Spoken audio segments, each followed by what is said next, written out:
મારે ક્ષત્રિય સમાજના આગેવાનોને સમસ્ત રાજ્યના આ સભાના માધ્યમથી એક વિનંતી કરવી છે કે ભૂલ કરી હતી, મેં કરી હતી, એની મેં જાહેરમાં માફી માંગી લીધી, કારણ કે મારો ઈરાદો નહોતો.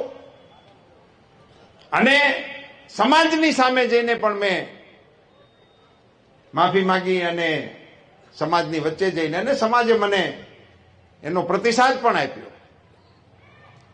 પણ મોદી સાહેબની સામે શા માટે? ક્ષત્રિય સમાજને મારે કહેવું છે કે તમે તમારા યોગદાનને યાદ કરો. આ રાષ્ટ્રના ઘડતરની અંદર તમારું કેવડું મોટું યોગદાન છે. પાર્ટીના વિકાસની અંદર તમારું કેવડું મોટું યોગદાન છે. અને નરેન્દ્રભાઈ મોદી જેવા વડાપ્રધાન જ્યારે 18 કલાક માણસ ભારત સિવાયની કોઈ વાત વિચારતો ના હોય, મારા દેશ સિવાય કોઈ વિષયની સાથે જેનો નાતો ના હોય, 140 કરોડ દેશવાસીઓને જે માણસ પોતાના પરિવાર તરીકે સંબોધન કરતો હોય અને એમના આખી વિકાસ યાત્રાના સાથીઓ તરીકે કેટલા ક્ષત્રિય આગેવાનોના હું નામ લઈ શકું. એ ક્ષત્રિય સમાજો મારા કારણે હું સ્વીકારવા તૈયાર છું.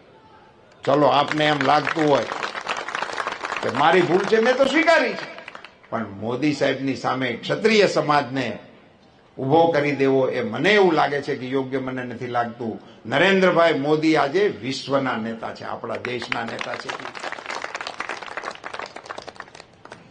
હું ક્ષત્રિય સમાજના અગ્રણીઓને વિનંતી કરવાના મતનો છું કે આપ સૌ મોદી સાહેબની સામેના આ આક્રોશને એમાંથી આપ પુનર્વિચાર કરો.